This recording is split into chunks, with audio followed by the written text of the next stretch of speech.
Hey Hunters, Lord here, back with another Monster Hunter video. With the newest trailer for Monster Hunter Wilds generating a lot of hype, some people may be wondering, hey, I want to get into Monster Hunter series and play some before Wilds comes out. So you might ask, should I get World or Rise? Which of these games is the best for newcomers to the series?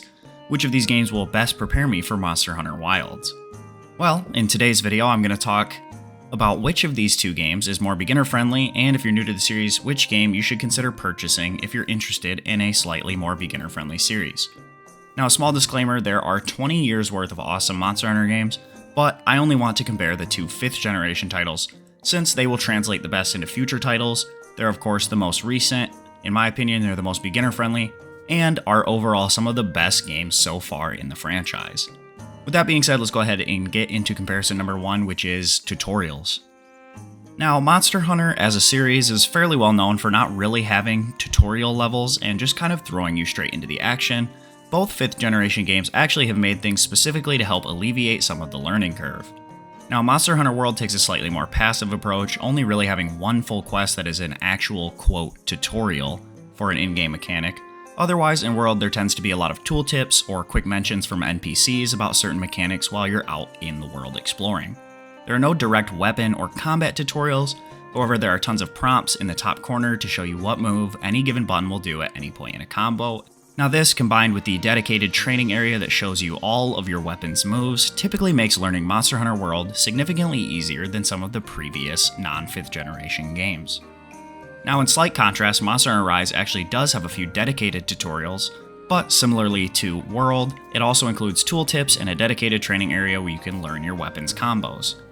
Now, overall, in my opinion, Monster Hunter Rise is much easier to pick up than the non-5th generation titles, and with the overwhelming amount of resources available for both games, players new to the series won't have much trouble getting into the swing of things relatively quickly. Moving on to part 2, we're going to talk about the maps in each game. Now, as far as maps go, Monster Hunter World has 7 distinctly repeatable maps, which does not include final boss arenas or a single story map called the Great Ravine. It also has 2 arenas, and Monster Hunter Rise also has 7 distinctly repeatable maps and 2 arenas. So you'll be getting a similarly diverse range of maps, including your standard forest, desert, volcano, and ice biomes, as well as a few that are unique to each game. Now, as far as map design goes, Monster Hunter World tends to be a more immersive experience, making you, the hunter, feel as though you're just a smaller part of a larger ecosystem. These maps tend to be complex and intertwined, with lots of hidden areas to explore and a ton more going on in each map than just hunting the main quest monster. Traversing the map in Monster Hunter World tends to be much quicker than older games, but while there are some things to speed up your movement, like fast travel to camps, sliding, and wedge beetles, personally, I believe that World's map traversal is significantly slower than Monster Hunter Rise's. Moving on to Monster Hunter Rise, the maps tend to favor a more flat and open design, with most areas being designed as a fighting ground. These maps tend to be far more built around combat focus, with the wirebug and wall running mechanics being featured around each area very nicely. With the addition of Palamutes, the wirebug, wall running, and great wirebugs, as well as still having camps to fast travel to, map traversal in Monster Hunter Rise is the fastest it's been across the 20 years of Monster Hunter. Moving on to part 3, we're going to talk about progression and co-op progression. Now, progression through the story is a huge point, as many people want to do a playthrough with a friend or group of friends, and being able to move along together is a big deal. Now, this is a key area where Monster Hunter Rise does significantly better than Monster Hunter World. Rise does specifically have a solo campaign where you can hunt just by yourself via the village quests, and an experience that can be done either solo or in multiplayer via the hub quests. You can do the village quests to skip parts of the hub, or you can completely ditch the village to hunt only the hub quests with your friends. Now, in Monster Hunter World, there's no difference between village or hub quests, as both can be done solo or in multiplayer. However, Monster Hunter World's biggest problem is the imbalance of progressing with friends, especially early on in the story. Now, players who are playing the story for the first time are forced into playing solo if there's a cutscene in their quest that they've not yet watched. And your friends cannot join until the person who posted the quest has completed all cutscenes for that specific quest. So if you're trying to play through at the same time, you may have to repeat quests or do massive parts of a certain quest by yourself, making your friends either have to hunt something else on their own to pass the time, or just sit in the lobby and wait. If memory serves me right, this causes about the first 4 or so hours of World to be difficult for groups of friends to play together, and in general was one of the biggest complaints that people had with Monster Hunter World as a whole. So in this area, I would say that Rise has a significant advantage in the story cycle of the game. Now, with that part being said, Monster Hunter World has massive up to 16 player lobbies, as well as having 2 massive siege event quests with Safajiva and Kulve Taroth. This, in my opinion, more than makes up for the lack of story co-op, as you'll really only do the story one time, and these siege events are some of the most fun multiplayer experiences in any video game. The ability to have up to 16 people in a lobby makes the experience of joining random lobbies to hunt in a group much better, but I'll of course touch more on that later. So the TLDR is that Monster Hunter Rise has a much better story co-op progression due to having skippable cutscenes and a completely seamless co-op story. However, Monster Hunter World ends up having a better overall co-op experience in the late game due to the significantly larger lobbies and epic siege quests. This moves us on to point 4, which are the game-specific / unique mechanics. Now in Monster Hunter World, you have 2 unique mechanics, which are the Slinger and Clutch Claw. The Slinger is great as you can shoot many types of Slinger ammos to distract and attract monsters, flash monsters, disorient monsters, knock down environmental hazards, kill bugs, knock parts off of monsters, remove negative environmental effects, and much, much more. Now, the Clutch Claw definitely was a pretty cool addition in Iceborne, but it wasn't without its controversies. The ability to be able to grab onto monsters, slap them around, piss them off, or even shoot them into walls was pretty cool. However, the Clutch Claw could also be used to tenderize monster parts. This made them take more damage, but it did see some pushback from the community as it felt almost way too forced and really interrupted the flow of certain fights. Now in Monster Hunter Rise, the Wire Bugs and Palamutes were the new and unique mechanics. Palamutes were the additional buddies that you could bring in tandem with or in place of your Palicos. They're rideable dogs that made map traversal incredibly rapid and in general were a much beloved addition, since you didn't need to use them if you did prefer Palicos and that older game experience. This is due to the other unique mechanic, which is the Wire Bug, which also allowed for much quicker map traversal. The Wire Bug allows players to zip through the air and along the ground, as well as tying in with the weapon combat in Monster Hunter Rise, as every weapon has multiple unique Silkbind attacks that utilized Wire Bugs. Again though, this wasn't without its pushback, as some players felt that this pushed the game a little too far towards the arcadey side of gaming, but overall most hunters really love this addition, and it ties in great to the next topic, part 5, which is combat and weapons. Now, in Monster Hunter Rise, and with most handheld versions of Monster Hunter, the focus tends to be much more on the combat. This is why the more arcadey style of weapon moves isn't inherently bad, as the combat was actually extremely fluid and very well balanced. Now this did come at a small cost of the weapons having a ton of different moveset combinations and much more complex controls. There's a lot more to have to remember to play your weapons efficiently in Monster Hunter Rise and Sunbreak. You have your regular moves, Silkbind attacks, switch skills, and scroll swapping. And for a new player, this could definitely get very overwhelming, but once you figure it out and get the hang of it, it's very, very satisfying.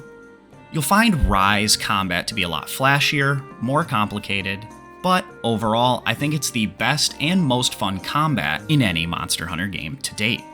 Now, that's of course not to say that the combat in Monster Hunter World isn't good, and it's fantastic. However, in Monster Hunter World, while some weapons can utilize the Slinger in their combos, the general flow of combat is much more grounded and easy to learn. There are far fewer moves than in Monster Hunter Rise, but the weapons do feel much more immersive as the hits are way crunchier. You really feel like you're definitely cleaving through armored scales and flesh and bone, leading to an overall more satisfying feeling. Again, this is a place where Monster Hunter World goes heavily into the immersion side of things, feeling like you're really there beating up monsters, whereas Monster Hunter Rise focused on combat fluidity and on the balance of hunter versus monster. The TLDR for this section is that the combat is awesome in both games, and if you prefer fighting games, more combat focused with varied moves and combos, then Rise's reactionary, counter-based style will likely be more appealing to you. But if you prefer the immersion and really hefty, hard-hitting combat, then World's methodical, timing-based approach will definitely more appeal to that side of things. Another quick point that I'm just kind of adding after the fact is weapon design, since this is part 5 where we're talking about weapons. The weapon design in Iceborne definitely improved, but World had some big problems with just very basic bone and iron weapons being just kind of tacked on pieces of monsters, and it just really didn't look that good. Whereas Rise's weapons are all completely unique and look very, very good. This isn't really that huge of a deal as the weapons still play the way that the game plays, but if you're big into fashion and dressing up your character, then having those much cooler weapons in Rise might mean something to you, so I wanted to mention it here.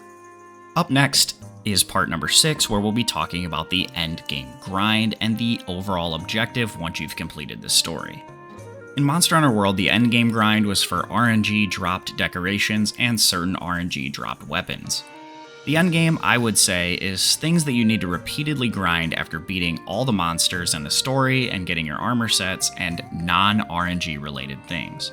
For decorations, you get items called Face Stones, and these come in a few different rarities, with the higher rarities having better odds of dropping the best decorations. There are many quests that allow you to farm the different rarities of Face Stones, allowing you to set out and grind. At the end of the day, you're still stuck hoping for a low percentage roll on each Face Stone to give you the best decorations. Now, this can lead to varying degrees of success for each hunter. There's no real way to guarantee that you'll get what you're looking for outside of melding. However, you can't meld every decoration, so the best endgame decorations still leave you at the mercy of RNG. Now, this makes the general endgame loop consist of running the quests that drop the best Face Stones for these rare, non-meldable decorations, and the second part of the RNG is your Safajiva and Kulf Taroth weapon farming. Now, both Safi and Kulf weapons are very good, and they aren't too hard to farm in Iceborne, but they can definitely get a little repetitive after a while. However, with these being some of the best weapons, you'll find yourself needing to farm a lot of these guys, and for some that's a ton of fun. Like me personally, I really enjoy running Safi and KT, but for others it can get to be a bit of a slog. Now personally, I enjoy this endgame system. However, overall, I think that Rise and Sunbreaks is just better. In Monster Hunter Rise, the endgame RNG grind was for charms and equipment augments. The charm melding was made much better in the final Sunbreak updates, allowing you to meld for almost every skill that exists in the game directly. Not all of them, but for the most part, this guarantees that you'll get at least one of the skills you want, which is better than hoping you'll get the decoration or siege weapon you want. Now overall, there are more combinations in the charm RNG in Rise, but you can at least guarantee yourself certain skills by melding directly for them. Now, the second part of the RNG is the equipment augment RNG called Curious Melding. Curious Augmenting was the real endgame of the expansion Sunbreak, where every piece of armor you own can be melded to add skills, subtract skills, add slots, add or reduce defense, and add or reduce elemental resistances. Now, this leads to a nearly infinite amount of RNG. However, the odds of you pulling at least a mediumly beneficial augment is not too hard. You'll roll these melds by farming up afflicted monster parts, making afflicted monsters the overall endgame grind in Sunbreak. For me, the variety of huntable endgame monsters in Rise and Sunbreak, as well as having at least some way to guarantee that you'll get most skills with the charm melding, makes Rise's system a lot more rewarding and a lot more varied than Monster Hunter World's. This allows you to go at it longer without feeling like you're just doing the same thing over and over again. This brings us nicely into part 7, which is the current popularity or the likelihood that you'll be able to find online sessions or help in your quests. Now, at the time of making this video, in the last 1 month, Monster Hunter World has hit a peak of nearly 90,000 players on Steam, with even more persisting on Xbox and PlayStations, while Monster Hunter Rise has only hit a max of 27,000 on Steam, and there of course certainly would be more on consoles as well. However, that large discrepancy could lead to difficulty finding help or similarly leveled online sessions in Monster Hunter Rise. 27,000 is by no means doing poorly. I've seen tons of games under 10,000, 5,000, under 1,000, but having over triple the player count available to you at all stages of the game on World will mean that whatever your level, whatever you're farming, or whenever you need help with a quest, you'll be significantly more likely to get that help in Monster Hunter World. This brings us into our last main point, which is our translation to future titles. Now, for the most important part in my opinion, With a massive gameplay trailer for Monster Hunter Wilds just dropped at the weekend, and even more information upcoming on Friday the 7th for the Summer Game Fest, if you want to get into one of the 5th generation titles, you'll likely want one that will help you get ready for Monster Hunter Wilds and help you kill the time till it releases next year. For me, we have to look at all the things we just discussed, as well as the things that we've recently learned about Monster Hunter Wilds through this new gameplay trailer and the website updates.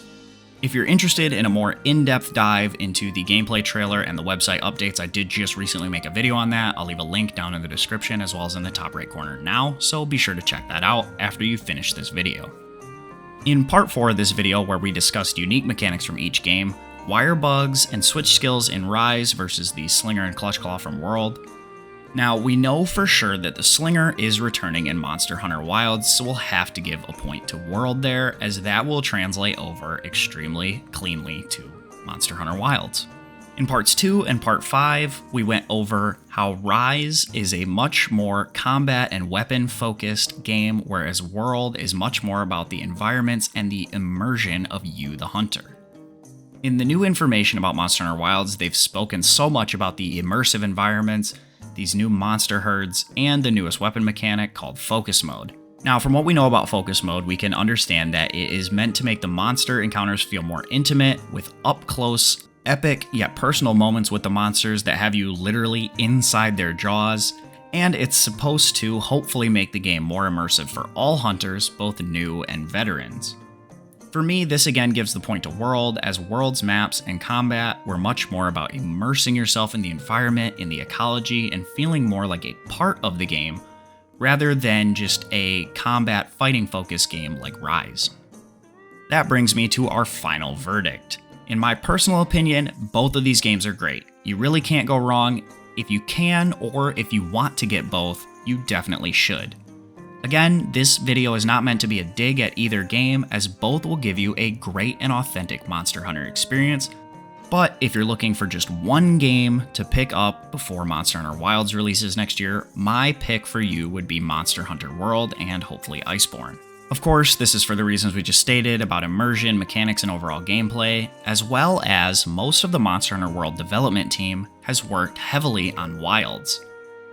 Now, I believe that when Wilds releases next year, it will feel like an upgraded version of Monster Hunter World and Iceborne, with very little being brought over from Rise at all.